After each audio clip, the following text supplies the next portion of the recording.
Mara first felt the ash-cold wind when she pushed the hatch open and climbed onto the roof of the drowned museum. Wind wasn't supposed to reach this deep into the ruined fields, but then nothing behaved the way it had before the sky went out.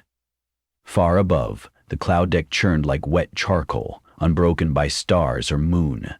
She tasted sulfur on her tongue, felt it settle on her lashes, and pressed the goggles tighter to her face. From the forest of collapsed girders below, a faint green shimmer rose speckles and veins, as though someone had taken a brush of phosphorescent paint and flicked it across the earth.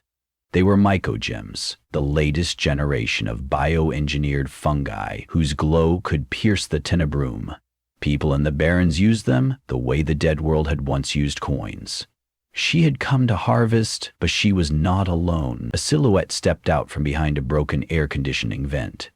At first she thought the shape was too thin to be human, all angles and dangling cables, until the cables shifted and she saw they were braids. "Lightkeeper Patrol," the figure announced, voice mild. "Your satchel, citizen." Mara recognized the insignia. A braided cord woven through a loop of fungus that pulsed gently, calibration perfect. A lightkeeper, then one of the militant stewards who rationed brightness throughout the region. If they confiscated her haul, she would be tossed back into the lower quarter, there to barter her own memories just to afford an hour of heat. She raised her gloved hands. "I have nothing yet, just scouting." The keeper's helmet lamp flickered over Mara's faceplate. "Scouting is theft in embryo. Step away from the patch." Behind her mask, Mara rolled her eyes. "I'm freelance. Permit 9 Kappa Gamma. Check your ledger." The keeper hesitated, opening a wrist console. In the second of distraction, Mara bent, scooped a chunk of glow cap the size of a thumbnail and flung it at the lamp. The fungus burst on impact, its biophosphor smearing the lens with emerald static. The keeper cursed, and by the time the lamp cleared, Mara had dropped through a skylight into the dark innards of the museum. She landed badly, ankle jolting, but adrenaline carried her across a floor littered with lucite cases, long since emptied of art. The glow from outside painted fracture lines in the ceiling glass, leaking just enough radiance for her to weave between columns, down a stairway, into pitch, so complete her eyes might as well have been sewn shut. Down here, she could not outrun anything. She could only hide. She ducked behind a toppled statue. A chill tickled her neck, but the sound she heard was breath, not wind. Someone else was in the hall. A relay of feeble blue lights ignited, one after the other, as though someone were spilling water down a staircase. The cascade revealed an old man seated cross-legged on the floor, a lamp ringed with sapped pearls of glow mold hanging from his neck. He watched her with unstartled curiosity. "You fell fast," he said. Mara kept her weight on the good angle. "Are you Lightkeeper too?" "Ivan," he answered, as if that were sufficient. He patted the floor beside him. "You're safe from them for a moment. They never come where the echo is strong." Indeed, a low humming filled the corridor like voices chanting beneath the frequency of speech, an acoustic quirk of the architecture perhaps, or the hunger of wind through crack. But Lightkeepers believed such resonance agitated the fungi. They avoided it. Mara eased down across from him. "You travel alone?" "Sometimes." His lamp revealed a weathered face, brows peppered white, eyes still bright. "Sometimes the past is company enough." She checked the stairway. No footfalls, no searchlight. "The past," she echoed, bemused. Ivan's fingers worked at the lamp, revealing rows of crystalline filaments inside. The glow was pure, whiter than most fungi achieved, closer to the vanished daylight that only the eldest remembered. "Ever been to the bibliarium?" he asked. Mara snorted. "It's a rumor, a hoard of clean light somewhere beyond the crater sea. Everyone's heard of it. No one's seen it." "I have, or rather I remember seeing it." He stretched the lamp toward her. "And I could show you. Memories are shareable, if one knows the craft." Mara stiffened.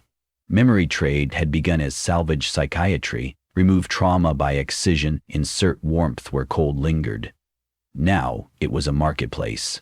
Extracted recollections were fed into cycloliths that glowed in proportion to their emotional voltage. The brighter the shard, the more watt-seconds it provided when wired to a simple lens. Trade your first kiss and heat your cave for a day. Trade your mother's face and keep the hydroponics alive for a week. Mara carried a scar behind her ear where a device had once delved too deep, leaving a name she could no longer remember. Ivan saw her reaction. No device, he promised, just sharing. A braid. From a pouch he produced 2 coils of braided copper, each tipped with a shimmering mycogem. Skin contact only, temporary, we both glimpse. I don't need glimpses, Mara said. I need something to sell. Ivan considered her, smile crumbling. I could pay. He opened another pouch, 6 bulbs of aurora spores, each glowing a radiant saffron, worth a week of heat rations. Escort me to the broadcast spire, that's all. The spire lay at the city's core, now buried under slag and ice, but Mara knew the tunnels. She had planned to raid a fish farm there tomorrow. Escort work sounded safer than tangling with the keeper again, and the saffron bulbs would erase her debt. Why me? Because you can vanish under ground skin, he said, indicating the thin polymer layer she wore. You know the catacombs. The spire needs someone who understands the old conduits. He glanced toward her injured foot and produced a strip of violet-laced moss. Painbane. She accepted it wordlessly, wrapped the ankle. Heat and numbness seeped in. All right, she said, but no more talk of memories. He nodded. They traveled by echo rooms, passages whose architecture trapped any stray resonance. In each chamber, Ivan found a different pitch on his pipe, a slender flute carved from bone to confuse the sonar of tunnel gnats that roamed in swarms. The creatures hated discord, scattering before them. Whenever they stopped, he would ask her questions. Where were you during the eclipsing? How much sunlight can you still call to mind? She deflected with shrugs and lies. She was 10 when the first caldera erupted. Her only true image of daylight lived in a schoolbook drawing, a child's crayon sun with octopus rays. After 6 hours they reached Cistern Beta, an underground reservoir that once fed sprinklers for rooftop gardens. Now it was a black bowl, empty except for a small flotilla of boats that served as night marks. Bungle lanterns bobbed at each mast, painting the ceiling in bruised jade. Mara and Ivan climbed down a rope ladder onto the largest barge, the Queen of Wands, its deck crowded with traders. A memory broker sat enthroned on crates, eyes sleeved in chrome implants. Clients queued with vials of spores or pickled glowworms, bartering for minutes of radiance.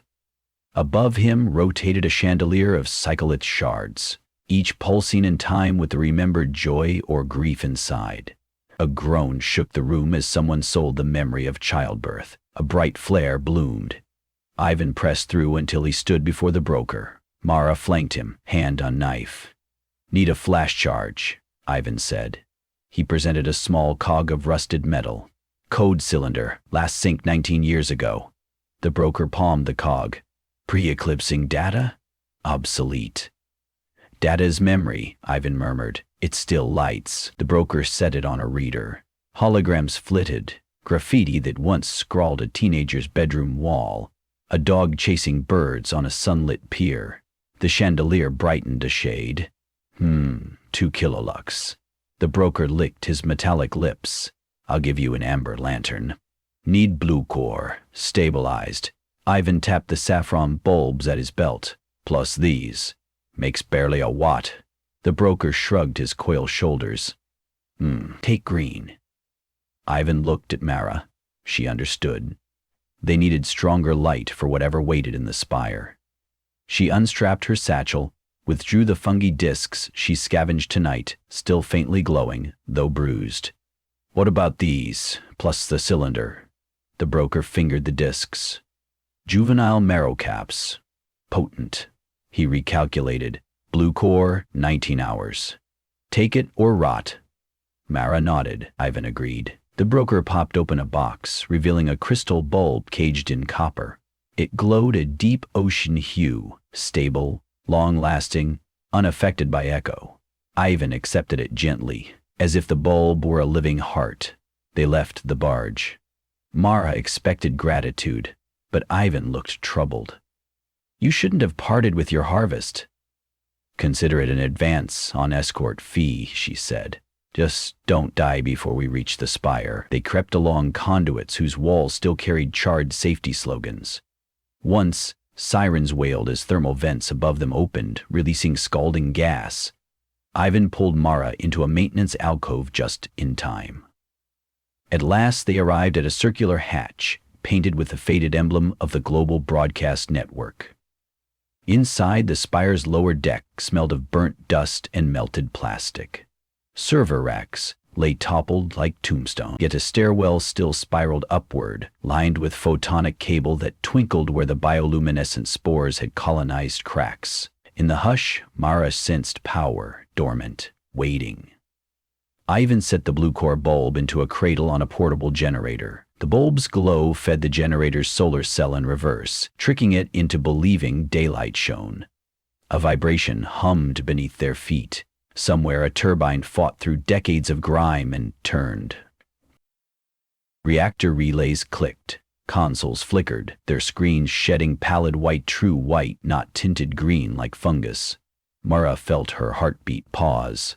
She had forgotten whiteness existed.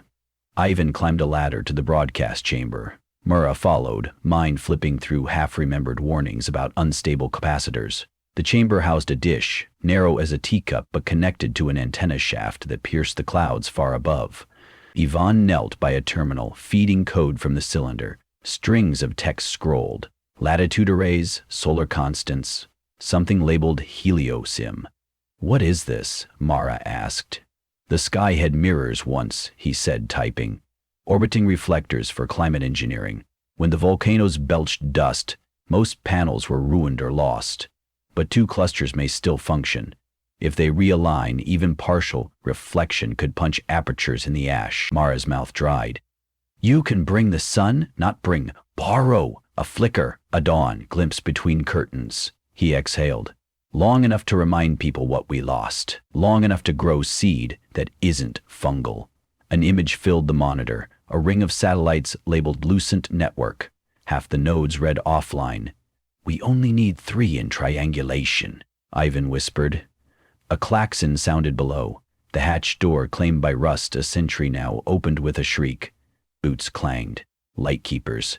Mara drew her knife. "They'd tracked us." "Hold them," Ivan pleaded, eyes never leaving the code. "I'm too close." She rushed down. The corridor strobed as the spire's internal lamps awakened, pumping stored energy through cobwebbed lines. Lightkeepers shielded their visor optics, unused to such brilliance. Mara hurled a wrench, shattering a lamp, plunging them partly back into gloom. She ducked behind a control bank. The squad leader's voice boomed. "By charter, all unauthorized energy signatures belong to the custodial order. Cease."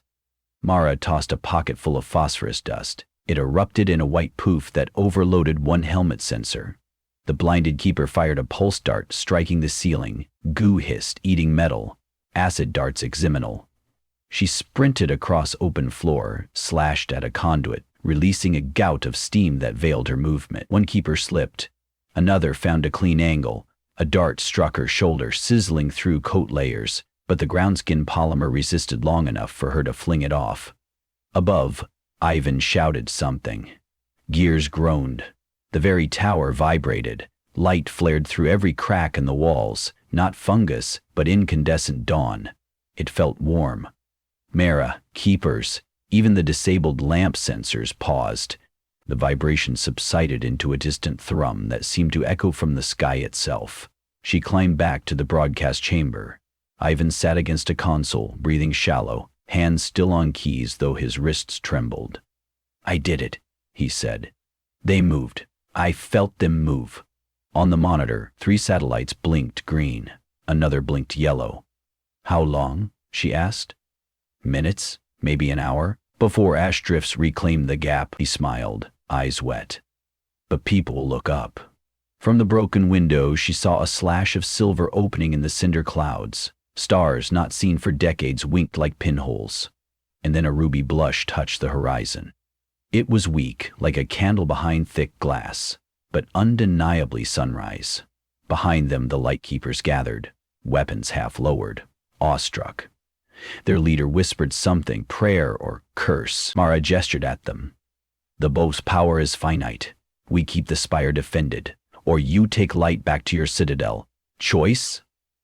The leader looked to the growing pink seam in the sky. Years of doctrine about rationing, sector quotas, illusions of control melted under the truth glowing on her visor. She removed her helmet, her hair lit copper in the dawn. We protect, she said quietly. The ceasefire held. Ivan slumped. Mara knelt, checked his pulse, steady but faint. You gave the spire your memories, she realized. Lines on his temples, where the braid connectors lay, bled slightly.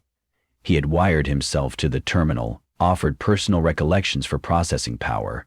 The stronger the emotion, the brighter the data, the more wattage the network accepted. I needed more light, he murmured. So I paid with what still mattered. What did you give? He looked at her, confused, as if searching her face for a name. I'm not sure. Tear tracks glimmered. Someone. A daughter, maybe. She liked to chase gulls. Mara thought of the dog on the pier from earlier, chasing birds in sunshine. She swallowed against sudden ache. Rest. The world can owe you now. Below, the squad joined civilians streaming in from tunnels, drawn by rumor of unnatural glow. They filled the spire's lower decks, eyes lifted, faces painted amber by early morning's timid fire. Some fell to knees, others sang old songs. Children clapped at their own shadows, the first shadows they had ever seen. Mara descended to manage crowd flow. She posted 2 light keepers to secure the generator, others to guard corridors. Nobody resisted. The hierarchy of dark was crumbling under light. As the gap widened overhead, warmth seeped down. Frost beads on steel melted. Somewhere a bud long dormant on a vine unfurled a tiny white petal, then another, drinking photons like resurrection water. Mara cupped her hand and caught sunlight filtered through broken louvers. It tingled. A memory she didn't know she possessed surfaced.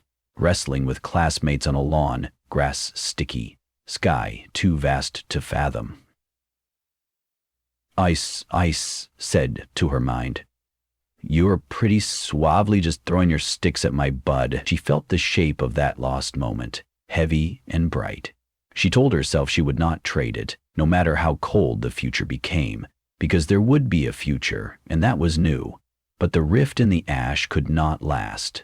Even as citizens basked, soot began to swirl at the edges, congealing like gray blood clotting a wound.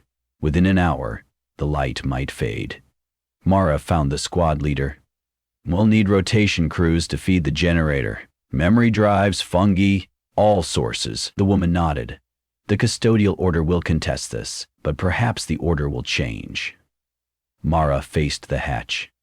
Traders from the Queen of Wands arrived carrying crates of glow caps, volunteers offering cycliths. They knew the cost yet came anyway. Whispers circulated. Tonight there might be starlight again, maybe tomorrow. She climbed to the chamber where Ivan slept, propped against a bulkhead. He stirred. The dawn, now gold, brushed his face. Do you remember me? She asked softly. He blinked. Should I? She smiled without pain. Not necessarily. Mara sat beside him. Through the cracking window they watched the first sunrise stripe a continent of clouds, painting them pink, then salmon, then gold. Shadows deepened, edges sharpened. Each breath of light felt stolen, yet earned. Fungi glow lost its monopoly. Currency had shifted. In that moment, nobody bartered memories. They shared them freely, calling out fragments of childhood mornings, recounting colors of oranges, the rattle of wind in sunlit wheat.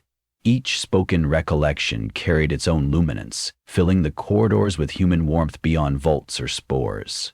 The spire transformed into a lighthouse of stories. Beam cast not just into sky but backward in time, anchoring the broken now to a whole then.